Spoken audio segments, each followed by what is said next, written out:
You're watching Swimming World TV. I'm your host, Brent Rutemiller, and here I'm with George Block at the American Swim Coach Association. George, thanks for joining us. And thanks for having me. Glad to be here. For those who don't know the name George Block, you haven't been around swimming very long.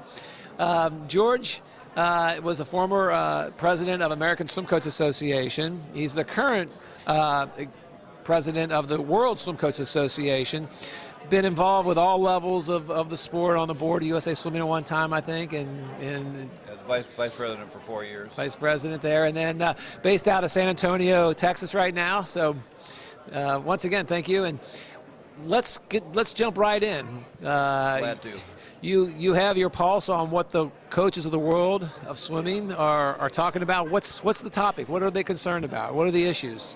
The biggest issue in world swimming is making sure the best swimmers in the world are at the FINA championships. And in the U.S., we take that for granted. But in many countries of the world, the best swimmers don't get selected for the FINA World Championships. And FINA deserves to have the best swimmers in each country at the World Championships. The world of swimming deserves to have the best swimmers, just like World Cup soccer has the best soccer players at the World Cup. And so right now, that's a very big issue.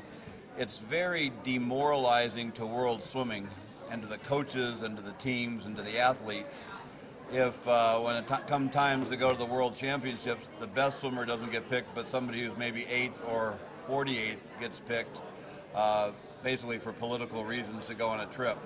Because then it's coaches are, why should we learn? Why should we get better? Swimmers, why should we train? Why should we go faster? We're not going to get picked anyway. Well, why wouldn't a country send their best swimmers? Often it's political.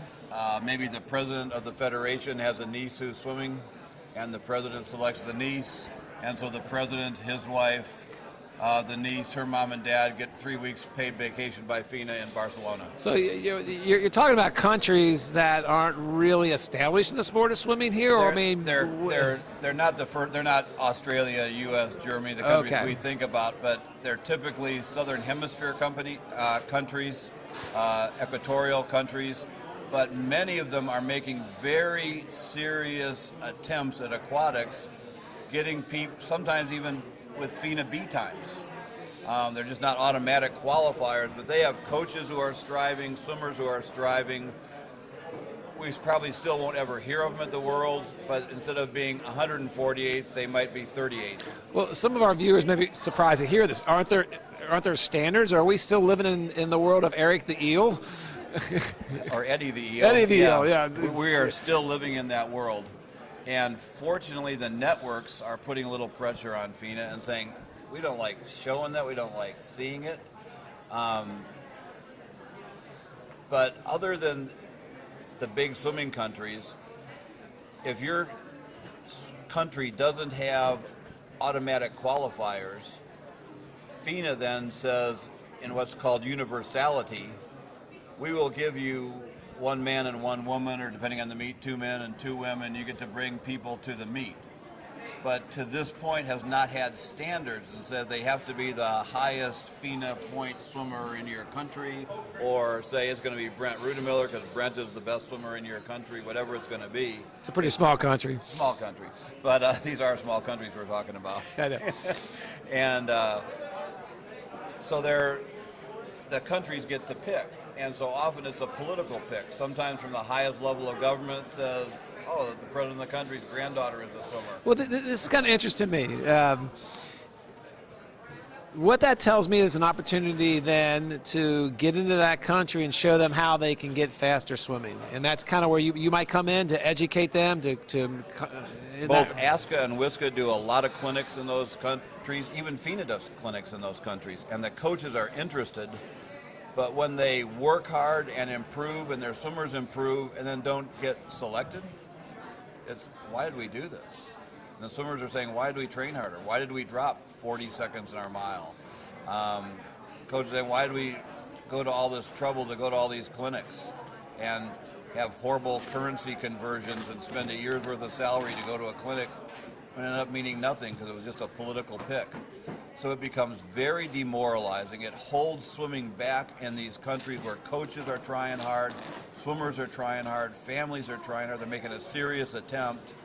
and it's holding down world swimming. I think I understand. So, from the FINA perspective, the World Championships, let's go to the quadrennium. We're coming up on the short course meters World Championships. It will be in Doha in November after Thanksgiving. Is that correct? Correct. And then we go into long course World Championships next year. Right.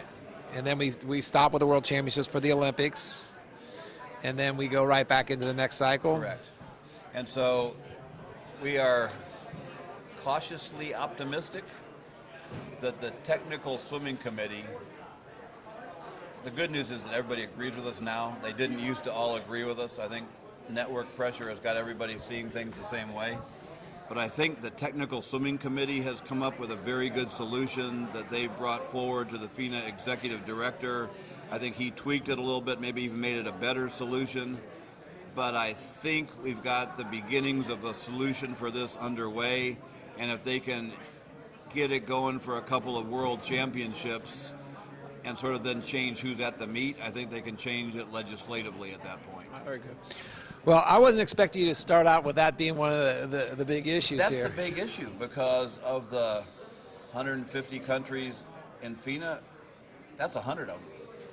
The majority of the countries are in that boat, and the ones that were really trying to help improve world swimming, that's the help they need. Now, are there different standards for the Olympics, or are they the same type of Roughly deal? the same. It's I think that the Olympics just have fewer universality slots because of the hard cap a number of athletes. So I think the Olympics you get one man, one woman. I think at World Championships you get 2 and 2. Will we ever go back to the day when a country can have 3 swimmers in an event? I would like to see it. I'm not hopeful to it. Obviously, we were punished for the boycott of Moscow. That was our punishment. We being the United States. Being the United States. That was our punishment. We're still getting 3 in track, and that's what they whacked our best event. And now the World Championships are so brutally expensive to put on. What was the penalty to those who boycotted the '84 Olympics? Sadly, we haven't learned to play that game yet. And from what it looks like in international politics to this day, we still haven't learned. We got to address the drug issue. It's always out there. And that's the perennial issue that's out there. The big frustration with coaches is we've known for 20 years that there were better ways to test, that we shouldn't be using 20-year-old technology or 70-year-old technology, that it would be cheaper and more effective to use what's used in hospitals, what's used in forensic labs, what's used in medical labs, and research labs all over the world. And we've really been beaten hard on FINA's door, WADA's door, USADA's door. Thankfully, Swimming World has been a really helpful ally in this battle. And so now suddenly we're sort of cautiously optimistic is that WADA has asked one of the best people in the world to submit a grant. Now, whether they're going to submit a grant and he's not going to get funded, or whether they'll kill it by underfunding, or... Now, when you say submit a grant, are you referring to submit a grant to show new types of testing? To show new types of testing and to pilot it and to show how it could work. Yeah. And proof of concept. And I understand that you've already seen this. You researched this, and you feel that this is sort of a no-brainer. Well, not only have I seen it and I researched it, WADA's seen it and WADA's researched it. It was presented to WADA at their World Drug Conference in person a couple of years ago, and WADA told them to get lost, and in the meantime China, Brazil, and France bought the technology. Oh, so they're ahead of the game there. Yeah, they're well ahead of the game. Wow. Well, really, I think it's great that there's watchdogs out there, and you represent the world coaches in that regard. How long is your tenure, and how do coaches get involved with being in this organization, or is this just limited to? It's real easy to get involved. it's a free membership. It's one of the few free memberships still left in the world, I guess. Well, that's the internet news too. That's the internet news, yeah. and that's what you're really signing up for, is you become an internet member, and you just go to the WSCA site or ASCA site in the U.S. or ASCA in Australia or in Germany. There's a number of sites you can go to and just click on a WSCA membership, and you become an automatic. You get an email blurb every day, and you get a quarterly newsletter, and then every 4 years there's board elections. And does a group meet on a regular basis? Every 2 years, usually once here and then once at a world championship. We're scheduled to meet at the Short Course Worlds. So does your organization have a seat on any table? Do you have any Not directly, and we sort of want it that way. WSCA was created to be an independent counterbalance to FINA, an outside independent voice. Many of our board members have seats on different of the FINA commissions, but sort of once you're in the house, you're in the house. We felt like the swimming community needed an independent voice, and that's why WSCA was formed.